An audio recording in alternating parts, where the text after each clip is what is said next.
Bueno, muy buenos días. Es un gusto participar de esta prejornada o jornada preparatoria de las cuartas jornadas nacionales, regionales e internacionales de psicología jurídica y forense, la persistencia de una práctica. Lo que voy a presentar, voy a titularlo El acto criminal y la problemática del libre albedrío bajo la pregunta: ¿por qué un ser humano comete crímenes? El recorrido en que les propongo acompañarme aquí viene a retomar algunos de los temas que desde hace tiempo fueron cautivando mi interés renovado a partir de las actividades en las que fui invitado a participar por parte de Gabriel Letayf y la Asociación Argentina de Psicología Jurídica y Forense, a quienes agradezco muy especialmente por renovar su invitación para que participe hoy de este evento. Tengo el propósito de retomar estos temas aquí con la intención de interrogar y visibilizar en su tensión la compleja conexión entre el determinismo, el azar y las coordenadas del contexto jurídico, histórico y político, por un lado, con la problemática del libre albedrío. Lo que les propongo examinar en esta oportunidad, como anticipo de lo que abordaré más extensamente en las jornadas, es una suerte de álbum de pequeñas y grandes historias, algunas que se inscriben entre las páginas de la historia del crimen, otras son apenas ficciones tomadas del cine o la literatura, y también alguna viñeta clínica de mi propia cosecha, con la expectativa de que los enigmas e interrogantes y también los dilemas éticos que se van deslizando en esa secuencia tengan el efecto de cautivarles tanto como a mí, y no solo en un registro meramente especulativo, sino a modo de modestísima contribución para el abordaje jurídico de los temas que aquí nos convocan. Con frecuencia, la literatura nos ofrece ilustración de cosas que es más difícil hallar con tanta precisión en la clínica. Algo que estimo puede resultar pertinente también en esta zona de frontera que estamos convocados a transitar aquí, para inaugurar esta secuencia, la secuencia de este álbum. Y voy a hacer referencia a un encuentro que tuvimos a propósito del programa de radio que tengo el gusto de conducir, en el que el último episodio de este programa estuvo dedicado precisamente a estos temas. Contamos con la participación de un muy querido amigo, que es Luis Di Santo, que entre otras actividades es el director del programa de actualización en psicología investigativa criminal en la Facultad de Psicología de la UBA. Allí, entre otras muchas referencias al tema que nos convocaba, que era la investigación del crimen, la búsqueda del sujeto, bueno, a propósito del caso que tomó mucha resonancia en las últimas semanas, más conocido como el hombre gato, aparecía una pregunta inquietante, ¿no? Que es: ¿un psicótico puede mentir? Bueno, vamos a dejar planteada esta pregunta para inaugurar esta secuencia. En ese mismo programa, como les decía recién, que fue dedicado íntegramente a este tema, otro de los colaboradores del programa, Rubén Wolver, de la ciudad de Córdoba, hacía un comentario sobre uno de los libros, de las novelas, o no sabemos muy bien en qué género encuadrarlo, Magnetizado, del recientemente fallecido escritor Carlos Busquet, que cuenta la historia de Ricardo Meloño, un asesino serial que no sabía qué le llevaba a cometer crímenes de taxistas.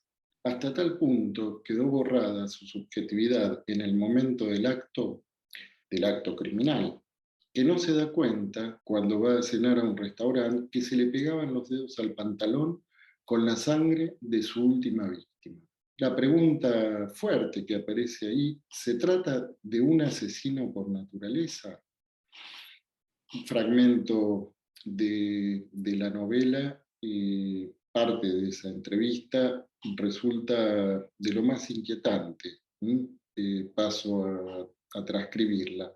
La única expectativa que tengo, la única deuda trascendental, es ser una persona. Yo fui una cucaracha y después un monstruo y después un preso. Me gustaría ser una persona. O sea, no ocultar lo que fui, pero ser una persona común. Cuanto más pueda desaparecer entre la gente, mejor. Bien, les hacía mención anteriormente a estos eventos en que tuve el gusto de participar y voy a tomar de ahí algunas puntuaciones a modo de nuevas imágenes para agregar a este álbum del plenario de Psicología Jurídica que tenía por título Los indicios subjetivos, relevamiento y valor probatorio en el proceso penal. Mi presentación en esa oportunidad llevó por título Sobre la toma del Capitolio, la búsqueda de la verdad y la otra escena. En esa oportunidad mi presentación estuvo en torno, como les decía, al personaje de Jake Angeli, que aparece tomando el centro de la escena en la toma del Capitolio de los Estados Unidos apenas a principios de este año. Me gustaría también situarla en términos de un problema semiótico. ¿Qué quiero decir con esto? Bueno, podemos hacer la siguiente pregunta. ¿Qué representaciones gatillan en su encuentro del lado del sujeto aquellos procesos de pensamiento que pueden derivar en un acto criminal? Bueno, hacía referencia a un segundo evento, también organizado por la asociación, que estuvo esta vez titulado Emoción violenta, encrucijada entre los laberintos jurídicos y la implicación subjetiva. Ahí escuchábamos al doctor Raúl Eugenio Zaffaroni, entre las interesantísimas cosas que fue situando, yo recorté una, y ahí aparecía una pregunta en relación a cuáles serían, ¿no? Las circunstancias que hicieran excusable el estado de emoción violenta que podría derivar en un delito o en un crimen. Lo que voy a presentar ahora es un fragmento de un texto de Freud de 1916 que me parece muy pertinente para poner en consideración respecto de aquellos factores, de aquellas líneas de fuerza que pueden sobredeterminar el acto criminal. El texto tiene por título Los que delinquen por conciencia o por sentimiento inconsciente, podríamos agregar, de culpa. Voy a citar un fragmento, es un texto muy breve, y dice así: con mucha frecuencia en sus comunicaciones sobre su juventud, en particular los años de la pubertad, personas después muy decentes me informaron acerca de ciertas acciones prohibidas, de que se habían hecho culpables entonces, latrocinios, fraudes y aún incendios deliberados. Yo solía desechar esas indicaciones diciendo que es bien conocida la debilidad de las inhibiciones morales en ese periodo de la vida y no procuraba insertarlas dentro de una concatenación más significativa. Pero al cabo, a raíz de casos más claros y accesibles en que los enfermos cometían tales faltas mientras se hallaban bajo mi tratamiento o eran personas que hacía tiempo habían pasado su juventud, me vi llevado a estudiar más a fondo estos sucesos. Trabajo analítico trajo entonces un sorprendente resultado. Tales fechorías se consumaban sobre todo porque eran prohibidas y porque a su ejecución iba unido cierto alivio anímico para el malhechor. Este sufría de una acuciante conciencia de culpa de origen desconocido, y después de cometer una falta, esa presión se aliviaba. Por lo menos la conciencia de culpa quedaba ocupada de algún modo. Por paradójico que pueda sonar, debo sostener que ahí la conciencia de culpa preexistía a la falta, que no procedía de esta, sino que, a la inversa, la falta provenía de la conciencia de culpa. A estas personas es lícito designarlas como delincuentes por conciencia de culpa. La preexistencia de esta última, desde luego, había podido demostrarse por toda una serie de otras manifestaciones y efectos. Pero el trabajo científico no se termina al establecer un hecho curioso. Es preciso responder a otras dos preguntas. ¿De dónde proviene ese oscuro sentimiento de culpa anterior, previo a la fechoría? ¿Acaso es probable que una causación de esa índole tenga una participación importante en la comisión de delitos? Bien, el siguiente fragmento forma parte de una publicación, en realidad el segundo volumen de la serie que venimos publicando con mi colega Oscar Celis, bajo el título de investigación psicoanálisis, en ese caso investigar la subjetividad, y está referido a un personaje, también personaje que vamos a nombrar como el niño carnicero, que nos permite examinar la problemática del acting out, el pasaje al acto y el acto subjetivo.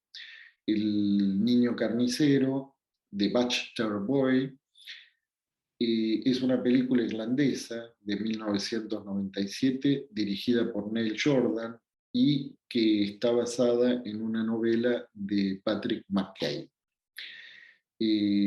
Fue presentada en nuestro país bajo el título de La inocencia perdida. Vamos a ver solamente aquí el comienzo, cómo empieza la historia. La película empieza por el final, cuando el señor Ledy, que después nos vamos a enterar quién es, le pregunta a un niño de quien apenas se ven sus ojos debajo de los vendajes que cubren todo su cuerpo, yaciente en lo que se adivina es la sala de terapia intensiva de un hospital. ¿Qué le pregunta? ¿Por qué, Franci, le hubieras partido el corazón a tu pobre madre? Y el niño responde, lo siento, señor Ledy. Y comienza ahí entonces su narración.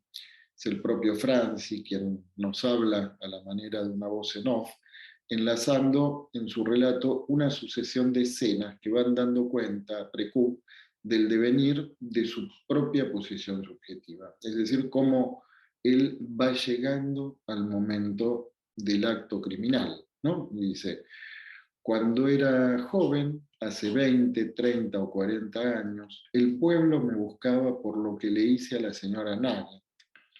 Si no se hubiera metido entre Joe y yo, no hubiera habido un problema. Supongo que todo empezó con robar manzanas. ¿Qué le hizo Franci a la señora Naga? Simplemente la descuartizó, destrozando de manera despiadada su cuerpo con el cuchillo del señor Ledy, el que le pregunta, el mismo que éste utilizaba en su carnicería para trozar la carne de cerdo.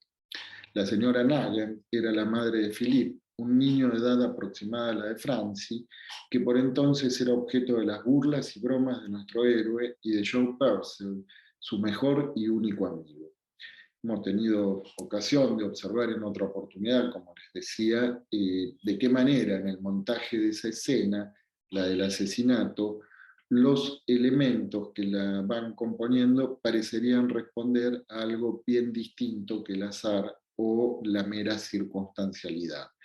En realidad, lo que se puede ver a lo largo de la trama es cómo Franci, el niño carnicero, busca una y otra vez alguna alternativa a algo que en definitiva se le va imponiendo. Bien, Voy a tomar una última ilustración.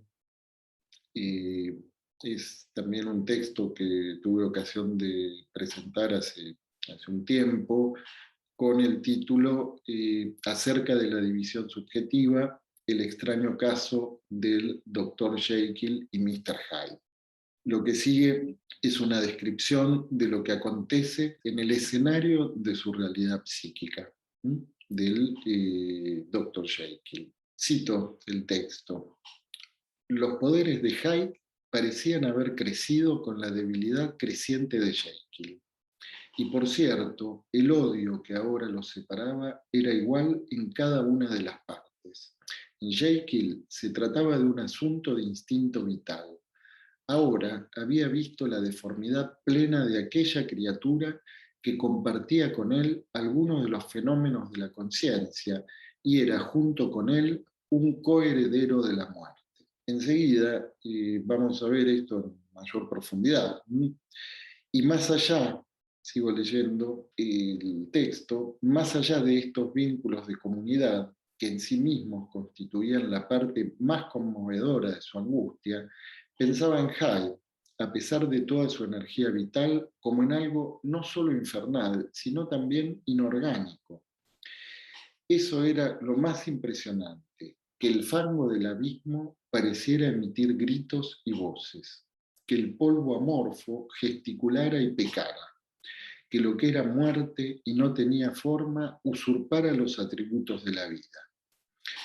Fíjense que aquí se abre una pregunta fuerte respecto de cómo concebir la ontología de Hyde, cómo entender la naturaleza de esa presencia que ya había cobrado plena autonomía de ese compuesto químico que en un primer momento lo hace surgir. Había cobrado vida propia esa presencia que era muerte y no tenía forma, y que ya ni sabe cómo nombrarla.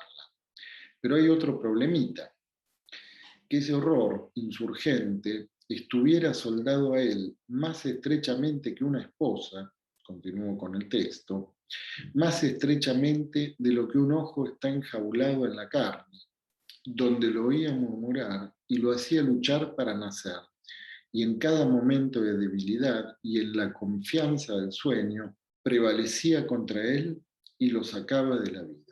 En términos que estamos más acostumbrados a utilizar, podríamos decir, lo destituía del lugar de sujeto, lo desalojaba de su condición deseante. Para finalizar, como les decía al comienzo de mi exposición, me interesaba abordar, particularmente aquí, en esta diversidad inconclusa de ilustraciones que componen esta suerte de álbum, aquello que bascula entre el determinismo, el azar y las coordenadas del contexto jurídico, histórico y político con la problemática del libre albedrío.